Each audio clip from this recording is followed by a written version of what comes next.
So class, we are going to start rational numbers. So keep sure कि basically rational number जो topic है वो class 7th and 8th के लिए बहुत इंपॉर्टेंट है, बिकॉज यहीं से कंसेप्ट क्लियर होगा आपका. सो कीप श्योर कि जितना भी मैं बताऊं उतना आपका कंसेप्ट क्लियर रहे. और वीडियो में जहां भी आपको लगे कि मैं इसे नोट कर सकता हूं, सो प्लीज वीडियो को पॉज करना और वहीं पर अपनी नोटबुक में नोट कर लेना. ओके, सो स्टार्ट करते हैं. So basically rational number start करने से पहले मैं आपको कुछ रिवाइज करा देता हूं जो कि आप पहले से पढ़ चुके हो. For example natural numbers. आपको पता है नेचुरल नंबर्स क्या होते हैं? जी हाँ, जो 1, 2, 3 से स्टार्ट होते हैं नॉर्मली और इन्फिनिटी तक जाते हैं. Whole numbers. होल नंबर्स आपको पता है क्या होते हैं? जी हाँ, जो 0 से स्टार्ट होते हैं, 0, 1, 2 और ये भी इन्फिनिटी तक जाती हैं. ये दोनों पॉजिटिव होते हैं. ठीक. अब इंटीजर्स क्या होते हैं? ये आपने पढ़ा होगा रिसेंटली. इंटीजर्स बेसिकली ऐसे ही नंबर्स होते हैं, लेकिन ये पॉजिटिव और नेगेटिव दोनों वैल्यूज को कंटेन करते हैं, मतलब रखते हैं. और इसमें 0 भी होता है. फॉर एग्जांपल मैंने लिखा 0. 0 से बड़े नंबर भी होंगे, 1, 2, 3 डॉट डॉट डॉट इन्फिनिटी. और 0 से छोटे नंबर भी होंगे, -1, -2, -3 और इन्फिनिटी. ठीक है, इतना क्लियर हुआ. अब स्टार्ट करते हैं रेशनल नंबर्स. इतना समझ में आ गया ना? क्योंकि नेचुरल नंबर, होल नंबर और इंटीजर्स आपको पहले से पता होंगे, ये आपने पहले से पढ़ रखा होगा. अब रेशनल नंबर जब मैं स्टार्ट कर रहा हूं तो रेशनल नंबर बेसिकली मैं एक नॉर्मल वे में बताऊं तो एक ऐसे नंबर्स होते हैं या कुछ ऐसे नंबर्स होते हैं जो कि P/Q की फॉर्म में होते हैं, और जहां पर P और Q इंटीजर्स को डिनाई करते हैं, सॉरी इंटीजर्स को अलाउ करते हैं या फिर इंटीजर्स होते हैं. अगर मैं इसकी डिफाइन बताऊं आपको तो हम लिख सकते हैं द नंबर्स इन द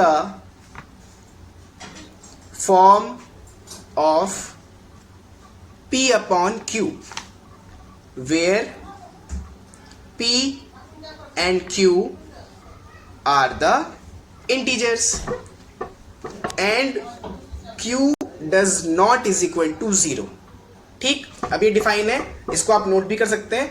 अब मैं इसका क्लियर मतलब बताता हूं कि ऐसे नंबर्स जो कि P/Q की फॉर्म में होते हैं, जहां पर P और Q इंटीजर्स हैं और हमारा जो Q है वो 0 के इक्वल नहीं होता. सो कीप श्योर, आपको ये चीज बहुत याद रखनी है कि Q does not is equal to 0. ठीक है.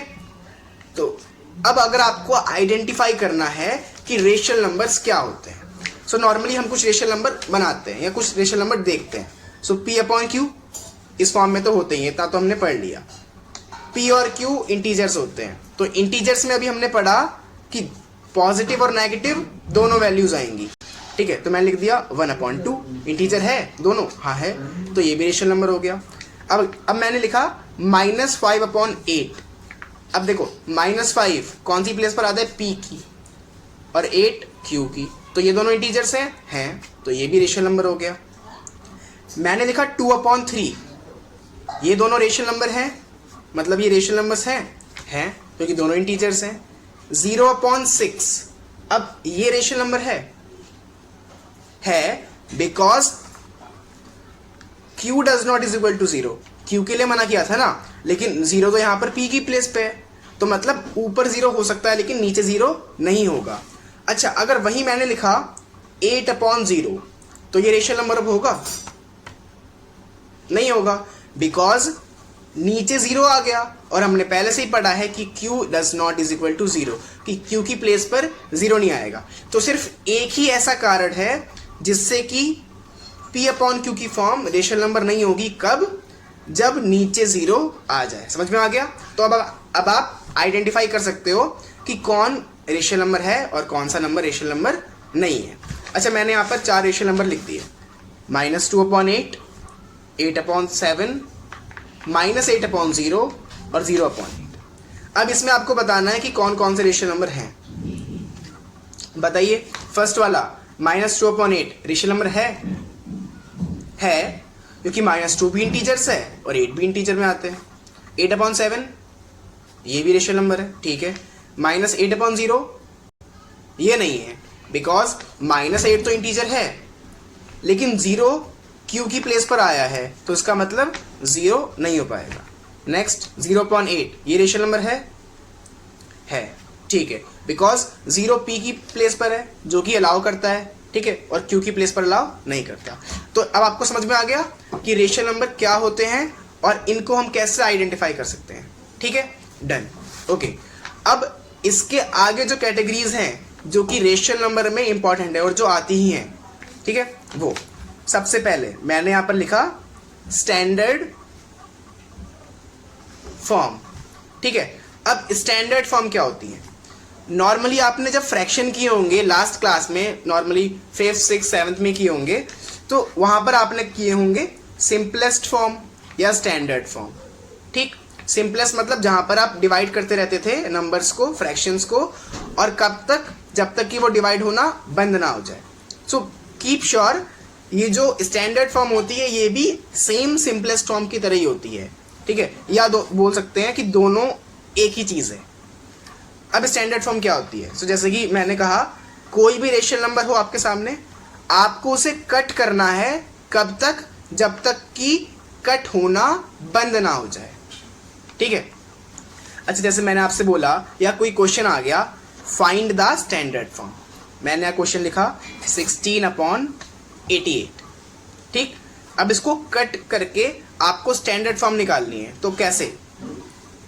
दोनों 2 से कट रहे हैं, कटा मैंने, 2 8 16, यहाँ हो गया 44, ठीक है, डन। अब और कट रहा है, हाँ अभी भी 2 से कट रहे हैं, अब और काटो, 2 4 जा 8, 22 कट गया, ठीक है। अब और कट रहे हैं, हाँ, और दोबारा 2 2 जा 4 और यहाँ पर 11 से कट गया।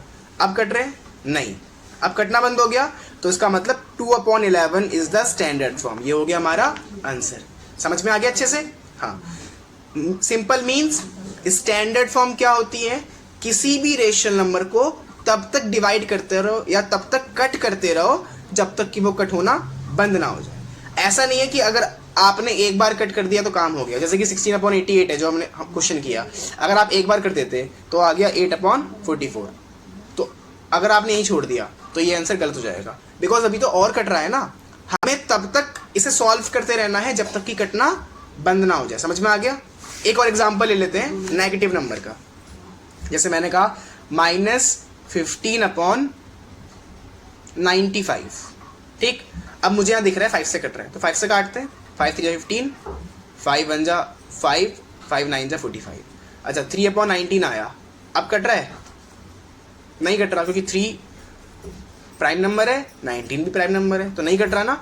तो -3/19 इज द आंसर। ये हो गया हमारा स्टैंडर्ड फॉर्म। समझ में आ गया? क्वेश्चंस हो जाएंगे, ठीक है। अब इसी के बाद जो नेक्स्ट आता है रेशनल नंबर में, वो है इक्विवेलेंट रेशनल नंबर, ठीक है। अब इक्विवेलेंट रेशनल नंबर्स होते क्या हैं, पहले आप ये समझो। इक्विवेलेंट बोलते हैं इक्वल को, ठीक। अब इक्विवेलेंट रेशनल नंबर में हम क्या बताते हैं कि ऐसे कुछ रेशनल नंबर जो कि एक दूसरे के इक्वल हो। कैसे?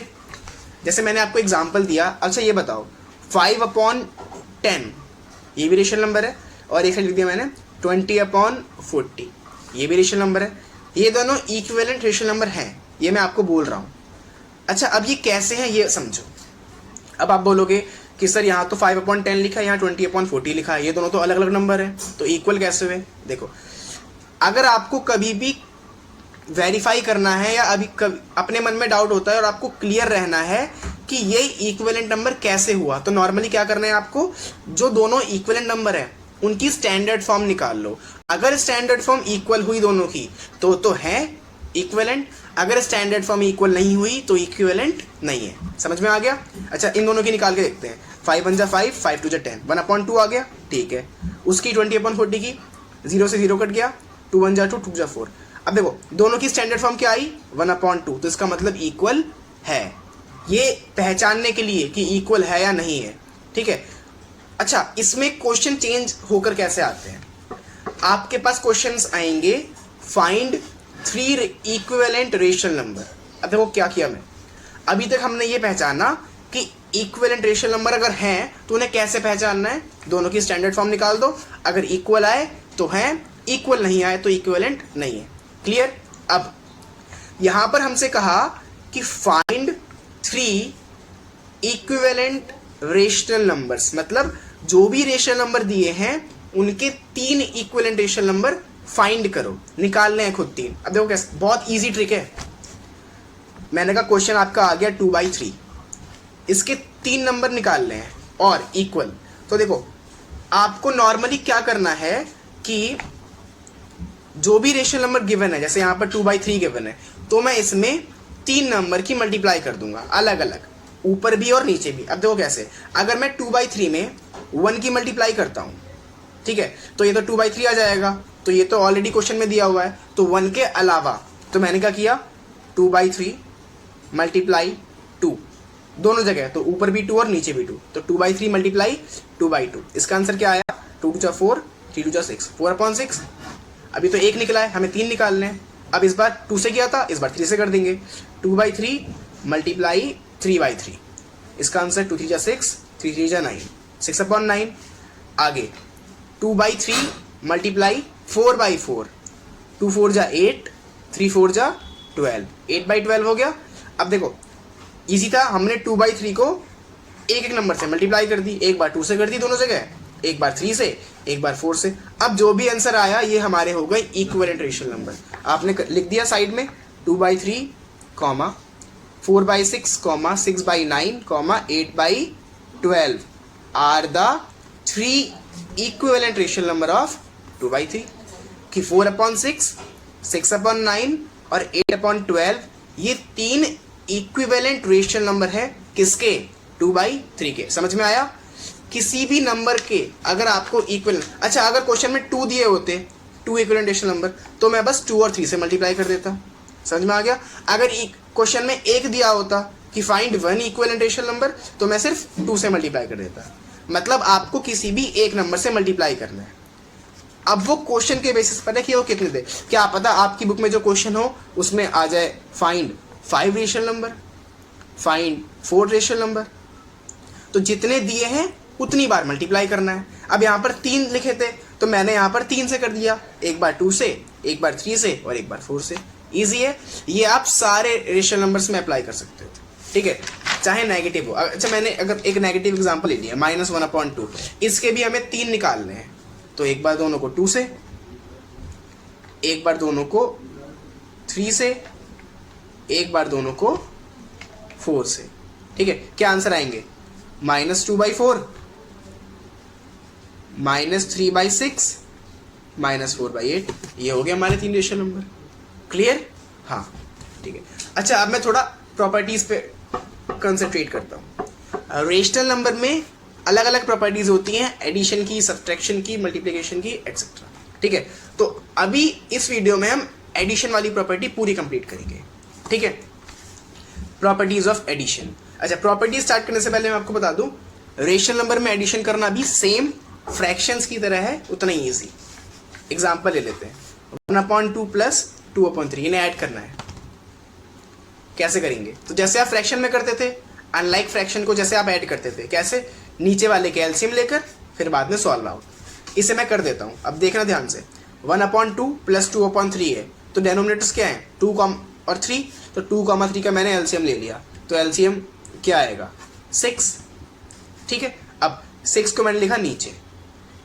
अब एक एक साइड वाली, ये बहुत बेसिक चीज बता रहा हूं मैं। 1/2 है तो नीचे डेनोमिनेटर, 2 के डेल में 6 कितनी बार में आएगा, 3 बार में, तो 3 को न्यूमरेटर से मल्टीप्लाई कर दो, तो 1 × 3 प्लस नेक्स्ट 3 के डेल में 6 2 बार में आएगा जो डेनोमिनेटर है, तो ऊपर वाले को 2 से मल्टीप्लाई कर दो, तो 2 × 2 आंसर 3 + 4/6, तो आंसर आ गया 7/6। समझ में आया? ये हो गया हमारा एडिशन। जैसे फ्रैक्शन में करते थे वैसे ही, बहुत बेसिक चीज है ये, ठीक है। फर्स्ट प्रॉपर्टी देखते हैं। फर्स्ट प्रॉपर्टी का नेम है क्लोजर प्रॉपर्टी, ठीक है। सो बेसिकली मैं आपको बताता हूं क्लोजर प्रॉपर्टी बताती क्या है, ठीक है।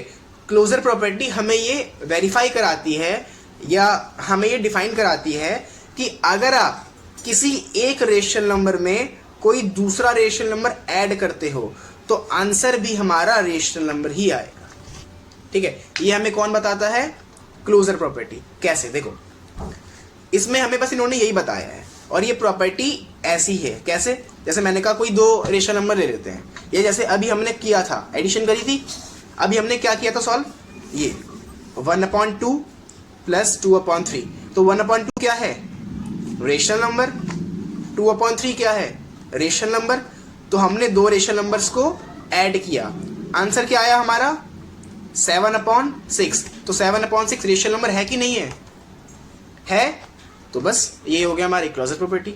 तो क्लोजर प्रॉपर्टी जस्ट हमें बताती है कि अगर आप दो रेशनल नंबर्स को ऐड करोगे, चाहे वो नेगेटिव हो या पॉजिटिव हो, तो आपका आंसर भी रेशनल नंबर ही आएगा। समझ में आया? ओके, नेक्स्ट प्रॉपर्टी का नाम है कॉम्यूटेटिविटी या फिर कॉम्यूटेटिव प्रॉपर्टी। अच्छा, कॉम्यूटेटिव प्रॉपर्टी हमें क्या बताती है, देखो इसमें नॉर्मली हमें एक फॉर्मेट दिया है, क्या, a/b plus c/d is equal to c/d plus a/b। मतलब देखो मैं आपको बताता हूं, इसमें हमें कॉम्यूटेटिव प्रॉपर्टी ने ये बताया है कि जब आप दो रेशनल नंबर्स को ऐड करते हो तो इसमें पोजीशन मैटर नहीं करती, जैसे कि आपने पहले कौन सा रेशनल नंबर लिखा है और बाद में कौन सा लिखा है, और उन्होंने ये बताया कि अगर आप इसी को अपोजिट भी कर दोगे, जैसे कि मैंने आपके सामने कुछ रेशनल नंबर ले लिए, जैसे मैंने बोला -2/3 ये एक रेशनल नंबर है, प्लस 2/5 ये दूसरा रेशनल नंबर है, इज इक्वल टू, इस बार मैंने सेकंड वाला जो लिखा था वो पहले लिख देता हूँ 2/5 प्लस, और यहाँ पहले क्या लिखा था -2/3, इसको बाद में लिख देता हूँ -2/3। ठीक, ये हमारी क्लोजर प्रॉपर्टी का फॉर्मेट है कि फर्स्ट वाला नेक्स्ट में जाकर सेकंड हो जाएगा। ठीक है, तो जैसे मैंने यहाँ लिखा -2/3 plus 2/5 is equal to 2/5 plus bracket में -2/3। अब दोनों को सॉल्व आउट करना है, अगर दोनों सॉल्व आउट करके सेम आंसर आए तो कॉम्यूटेटिव प्रॉपर्टी हमारी यहाँ वेरीफाई होती है कि क्लियर है। ठीक है, तो सॉल्व आउट कर देते हैं, सेम जगह दोनों का एलसीएम, 3 और 5 का एलसीएम 15 इधर किया, तो -2 × 5 प्लस 2 × 3, यहाँ भी सेम 15, अब इधर 2 5 -10 प्लस 6, अब एक साइड का आंसर आ गया -4/15, अगर उस साइड का आंसर भी -4/15 आया तो हमारा ठीक है। देखते हैं 15, अब यहाँ पर 2 3 6, यहाँ -2 × 5। ठीक है, अब फिर नीचे 15 6 -10 प्लस माइनस 10 में 6 गए, 4 बचा, साइन माइनस का बिकॉज 10 बड़ा है, -4/15 आ गया, दोनों इक्वल है, तो यहाँ हमारा आंसर क्लियर। तो ये होगी हमारी कॉम्यूटेटिव प्रॉपर्टी। दोबारा कॉम्यूटेटिव प्रॉपर्टी ने हमें क्या बताया कि कोई भी दो रेशनल नंबर है, अगर हमने किसी रेशनल नंबर को पहले लिख दिया और किसी को बाद में लिख दिया तो उससे हमारे एडिशन पर कुछ फर्क नहीं पड़ता, बिकॉज अगर हम बाद वाले को भी पहले लिख दें और पहले वाले को बाद में लिख दें तब भी सेम आंसर आएगा। एग्जाम्पल ले लो, जैसे मैंने कहा 1 + 2 कितना आया 3, और 2 + 1 ये भी 3, तो बात इक्वल है। ठीक है, यही चीज इन्होंने रेशनल नंबर में करा दी। समझ में आ गया? सो नेक्स्ट प्रॉपर्टी है हमारे पास प्रॉपर्टी ऑफ एसोसिएटिविटी, या फिर हम कह सकते हैं एसोसिएटिव प्रॉपर्टी। अब इस प्रॉपर्टी में भी कॉम्यूटेटिव की तरह ही फॉर्मेट है, लेकिन इसमें 3 रेशनल नंबर्स हैं। ठीक है, अच्छा 3 रेशनल नंबर्स का मतलब कैसे, इसमें भी लास्ट प्रॉपर्टी की तरह फॉर्मेट है, जैसे कि a/b plus c/d bracket close plus e/f is equal to a/b plus bracket open c/d plus e/f। अब इसमें 3 रेशनल नंबर्स हो गए। अब आप देखोगे, अगर मैं इन्हीं को एग्जांपल्स में लेट कर लेता हूं, तो मैंने कर दिया 1/2 plus 2/3 bracket close plus 3/4 is equal to 1/2 plus 2/3 plus 3/4। ठीक है, अब ये मैंने 3 रेशनल नंबर अपने आप से लेट किए हैं, जैसे इसमें आपको दिख रहे हैं ना a/b c/d और e/f, तो मैंने a/b तो लेट कर लिया 1/2, c/d लेट कर लिया 2/3 और e/f लेट कर लिया 3/4। ठीक है, अब इन्हें हमें सॉल्व आउट करना है। अब एसोसिएटिव प्रॉपर्टी भी हमको यही बताएगी कि अगर हम एडिशन करते टाइम 3 रेशनल नंबर हमारे पास हैं और ऐड कर रहे हैं, तब भी एडिशन के टाइम पर किस रेशनल नंबर को पहले ऐड किया और किसको बाद में किया, उससे हमारे आंसर्स पर कुछ फर्क नहीं पड़ता। अगर आप लेफ्ट हैंड साइड और राइट हैंड साइड देखो ध्यान से, तो आपको दिख रहा होगा लेफ्ट हैंड साइड में ब्रैकेट कहां पर है, 1/2 और 2/3 में, लेकिन राइट हैंड साइड में ब्रैकेट कहां पर है, 2/3 और 3/4 में। और आपको पता है कि बोर्ड मास का रूल या फिर डी मास, किसी भी रूल से अगर आप इसको सॉल्व आउट करोगे तो पहले ब्रैकेट सॉल्व करोगे। तो अब हम दोनों को सॉल्व करते हैं, ठीक है, और देखते हैं लास्ट में राइट आंसर आता है कि नहीं आता। अगर राइट आंसर आया तो एसोसिएटिव प्रॉपर्टी क्लियर है, ठीक है। करते हैं 3 और 2 का यहाँ पर एलसीएम मैंने 6 ले लिया, ठीक है। 2 3 जा 6 होता है, तो 3 प्लस 3 2 जा 6 4 प्लस 3/4, ये बेसिक चीज़ें हैं एलसीएम, ठीक है। यहाँ भी मैंने सेम अब इसी को कंटिन्यू करता हूँ। 6 यहाँ हो गया 7/6 प्लस 3/4। अब यहाँ पर मैंने 6 और 4 का एलसीएम ले लिया, 12 आया। 6 2 जा 12 होता है, ठीक है, तो 7 2 जा 14 प्लस 4 3 जा 12, 3 3 जा 9, 14 प्लस 9 कितना हो गया, 23/12 हो गया, ठीक है। अगर इस राइट हैंड साइड का भी आंसर 23/12 आया तो करेक्ट, नहीं आया तो गलत है, ठीक है। देखते हैं, अब यहाँ भी 1/2 को लिख दिया ऐसे ही।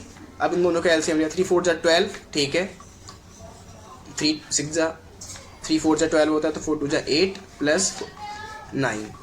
अब 1/2 प्लस 8 और 9 17, ठीक, अपॉन 12। अब इन दोनों का एलसीएम ले लो, 2 और 12 का एलसीएम 12 आ गया, 2 के डेल में 12 6 बार में, तो 6 प्लस 17, 17 और 6 कितने हो गए, 23/12। दोनों का आंसर ठीक आ गया। तो मतलब this is called associative property. समझ में आ गया कि जब 3 रेशनल नंबर हों तब ये प्रॉपर्टी अप्लाई होती है, ठीक है। ये बहुत बेसिक है। अच्छा, एक चीज होती है वो आप समझ लो।